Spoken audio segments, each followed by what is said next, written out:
Toyota has finally done it. They have woken up. But here is the irony. To build their best electric car, the Japanese giant had to stop being, well, Japanese. They had to knock on the door of their biggest competitors, borrow a brain from Huawei, a nervous system from Xiaomi, and eyes from a startup called Momenta. The result is the Toyota BS7. And if you think this is just an electric Camry, you are tragically mistaken. This car is a signal that the most conservative automaker in the world has realized that in 2026, you cannot survive on reliability alone. You need to be smart, you need to be fast, and apparently you need to be a little bit Chinese.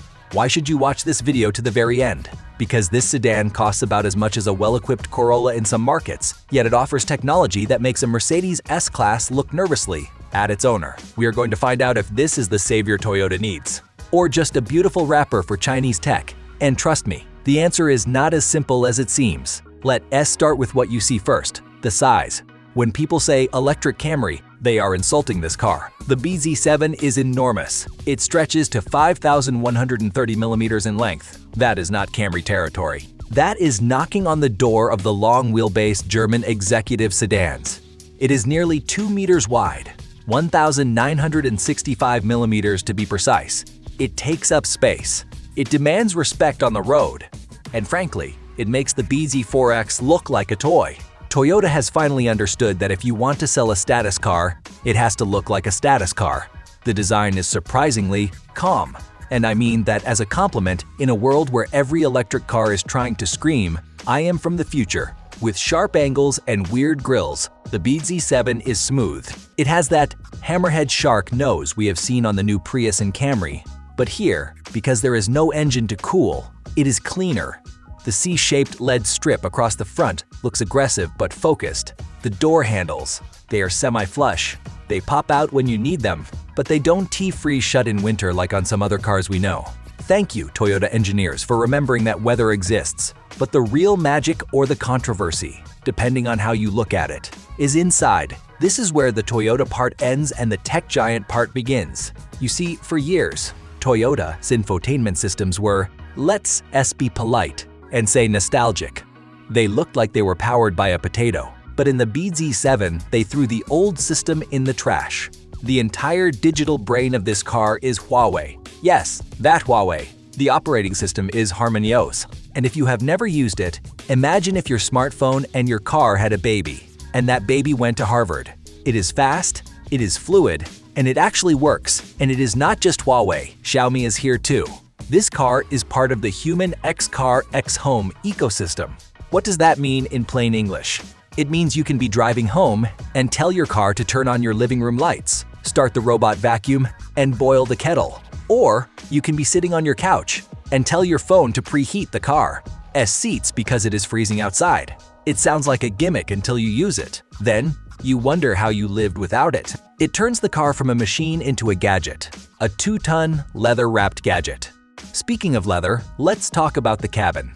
It feels expensive, not Toyota expensive, which usually means durable plastics and sensible cloth. I mean, actually expensive. We are talking Nappa leather seats that are heated, ventilated, and have a massage function on all 4 main seats.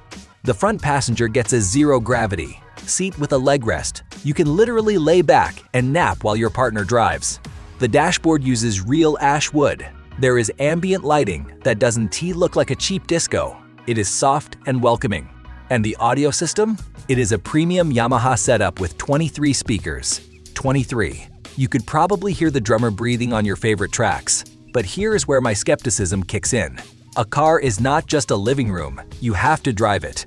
The BZ7 rides on a chassis developed with GAC, their Chinese partner. It uses a dual chamber air suspension with SDC dampers. In simple terms, this means the car reads the road and adjusts the stiffness instantly. It should float over bumps like a hovercraft. Power comes from a single electric motor on the rear axle. Again, supplied by Huawei, producing 282 horsepower. Now, 282 horsepower in a car that weighs nearly 2,300 kilograms is not going to set your hair on fire. It is not a Tesla Plaid. It is not trying to break your neck at a traffic light. The top speed is limited to 180 kilometers per h-hour. And honestly, that is fine. This is a luxury cruiser, not a track weapon. It is designed to get you from point A to point B in absolute silence and comfort, isolating you from the chaos of the outside world.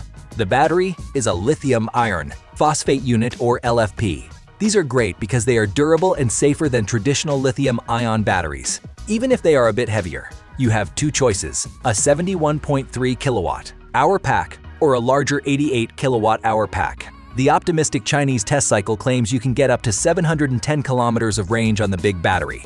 In the real world, expect closer to 500 or 550. Still, that is more than enough for a week of commuting or a solid road trip without range anxiety. Let's address the elephant in the room, or rather, the robot on the roof. That little bump above the windshield is a LiDAR sensor. It is the eye of the driver assistance system, developed by Momenta. This is the same company working with Mercedes and BMW. It promises high-level autopilot capabilities. The car can navigate city traffic, handle highway lane changes, and park itself without you sweating. Toyota has always been conservative with autopilot, terrified of lawsuits. But in China, if you don't have smart driving, you don't sell cars. So, they let Momenta take the wheel. It is a huge leap of faith for a company that usually takes 10 years to change a cup holder design. So, how much does all this cost? This is the part that will make you cry if you live in Europe or the US. In China, the estimated starting price is around $28,000. Let me repeat that. $28,000 for a 5-meter luxury sedan with air suspension, a 23-speaker sound system, and a Huawei brain. In other markets, that money barely gets you a compact hatchback with cloth seats and manual windows. It is a stark reminder of how brutal the price war is in China right now. Toyota had no choice. They had to offer champagne on a beer budget just to stay relevant against BYD and Xiaomi's own SU7. Is it perfect? Number the rear wheel drive setup might struggle in heavy snow without good tires. The reliance on touchscreens for almost everything, even if they are great screens, can be annoying when you just want to adjust a vent. And there is the question of soul. When the motor is Huawei, the software is Huawei, the ADAS is Momenta, and the battery is Chinese. What makes it a Toyota? Is it just the badge? Is it the suspension tuning? Or is it the promise that the door handle won't fall off in 5 years? That is the real story here. The BZ7 is Toyota admitting that they cannot do it all alone anymore. They are becoming a grand integrator, taking the best tech available and wrapping it in their manufacturing expertise.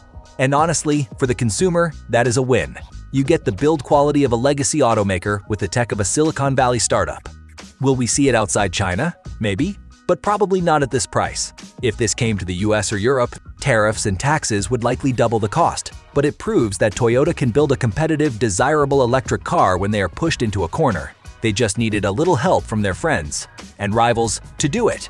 So, friends, that is the Toyota BS7, a Japanese flagship with a Chinese heart, a curiosity, a bargain, and perhaps the blueprint for the future of the brand. If you made it this far, you are clearly a person of culture who appreciates a deep dive. Hit that subscribe button so you don't miss the next review. We have some wild cars coming up. A like from you fuels us better than any supercharger. And tell me in the comments, would you buy a Toyota with Huawei tech? Or do you prefer your car to be 100% made by the original manufacturer? I read every comment, and I am genuinely curious what you think. Drive safe, stay curious, and I will see you in the next one.